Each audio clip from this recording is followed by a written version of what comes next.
During an era of growing black political influence, blacks as a group progressed at a slower rate than whites, and the black poor actually lost ground. Is that really true? that can't be true. The Irish had more political success than any other ethnic minority group, yet the Irish were, according to Soul, the slowest rising of all European immigrants to America. This is sad. This is sad, man. Since 1965, the number of black elected officials has exploded. Between 1970 and 2012, it grew from fewer than 1,500 to more than 10,000. And oh yes, What? A black man was elected president, twice. Conventional wisdom would suggest that all these political gains would lead to economic gains, but that has not proven to be the case. In fact, during an era of growing black political influence, blacks as a group progressed at a slower rate than whites, and the black poor actually lost ground. Is that really true? that can't be true. I really hope that is false. I really hope that is false. Let's get back. Why was the conventional wisdom wrong? Because it was based on the incorrect assumption that politics was the pathway to black progress. Only black politicians, so the thinking went, could properly understand and address the challenges facing black Americans. It wasn't stable families, hard work, or education that would lift blacks into the middle class. It was more black city councilmen, congressmen, and senators. But the evidence, even according to liberal social scientists like Gary Orfield, indicates that there may be little relationship between the success of black leaders and the opportunities of typical black families. You know what's crazy? This is actually a big talking point of diversity, equity, and inclusion. The point is this, for those who don't understand it. If they incorporate more black leaders, such as economic leaders of some sorts, or even politicians, then that itself will raise the economic standing of the black community. This is why a lot of black people are so adamant about diversity, equity, and inclusion specifically, because they believe that, such as affirmative action, yes, if you accept more African American people, then yes, that will lead to more opportunities within our community because black people help black. It's this whole thing. That's the mindset. I'm not saying everyone who supports it thinks like that, but that's a big mindset when it comes to these type of things. However, society suggests that that is false because, as it says, the more black leaders there are, there's not a linear correlation to the success economically or even academically within the African American community. And this is not my personal beliefs. These are just the facts and the data. It shows that there is no correlation between the black leaders being elected, it's going up, and our academic or economic standing, which is quite literally going down. There's an argument that you can assume that they're negatively correlated. Actually, let's get back to the video. Let's get back. So while black politicians from Tom Bradley and Marion Barry to Maxine Waters and John Conyers achieved considerable personal success, their constituents did not. Yet this calculus, I don't even know who they are. Political success as a prerequisite to a better life, remains progressive orthodoxy today. When Michael Brown was shot dead after assaulting a police officer in Ferguson, Missouri in 2014, much was made over the racial composition of the police department and city leaders. But if black representation among law enforcement and city officials is so critically important, how do you explain the rioting in Baltimore the following year after a black suspect there died in police custody? At the time, 40% of Baltimore's police officers were black. The Baltimore Police Commissioner was also black, along with the mayor and a majority of the city council. What can be said of Baltimore is also true of Cleveland, Detroit. And here's the problem. People try to relate goodness or strong moral grounds or ethics to skin color when it has nothing to do with skin color. Just because someone is black, white, Latino, Asian does not necessarily mean they will be for you or against you. That doesn't even make sense.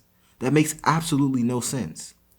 And for those who may disagree with me, I have a question for you. If the number of black leaders going up does not positively correlate to the success of the black community, what do you think does correlate to the success of the black community? Do you think every positive thing in our community is from black people? Or do you think there are white leaders who are helping the community? Do you think there are Asian leaders who are helping the community? Do you think there are Latino leaders who are helping the community? All I'm saying is everything good is not because of people who look like you.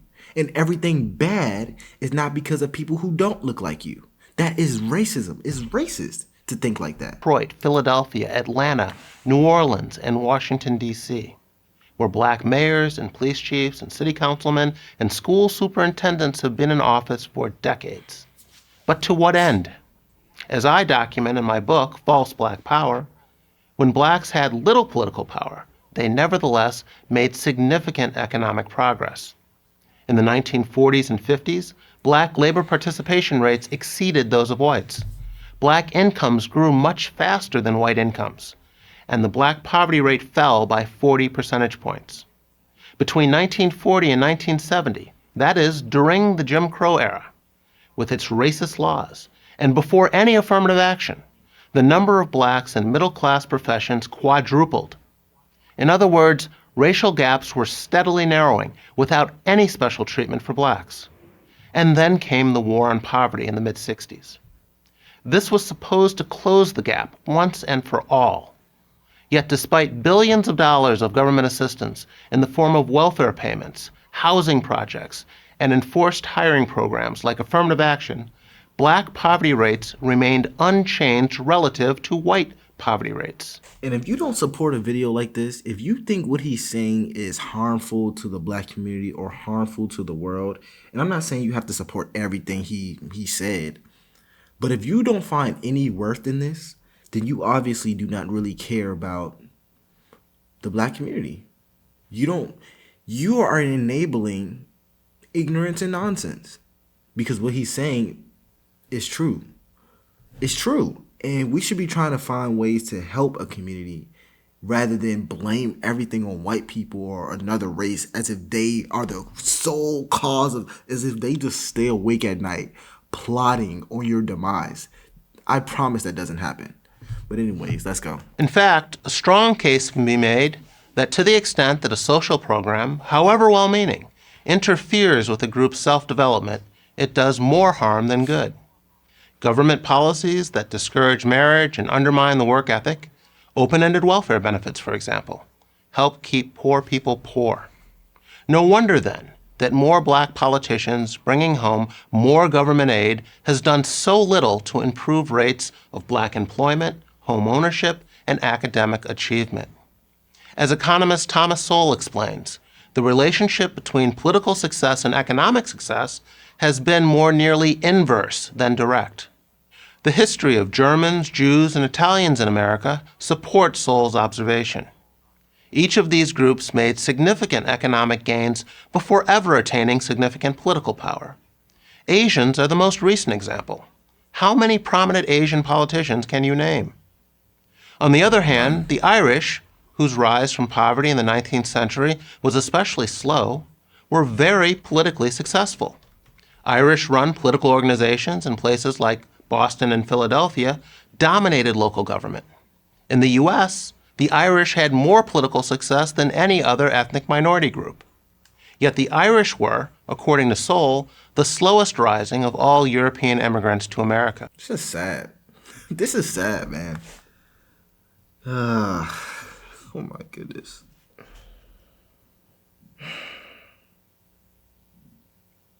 This is heartbreaking.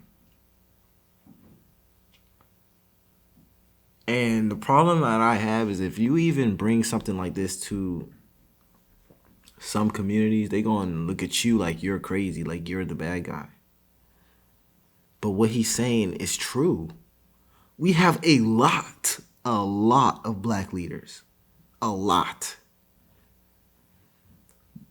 And I'm not saying it's solely their responsibility to lift the black community up on their back and carry it to the mountaintop. But you should be doing something. It should be a positive correlation, but obviously there's not. But if you like videos like this, let me know. It's LFR Jojo, and I'll see you on the next one.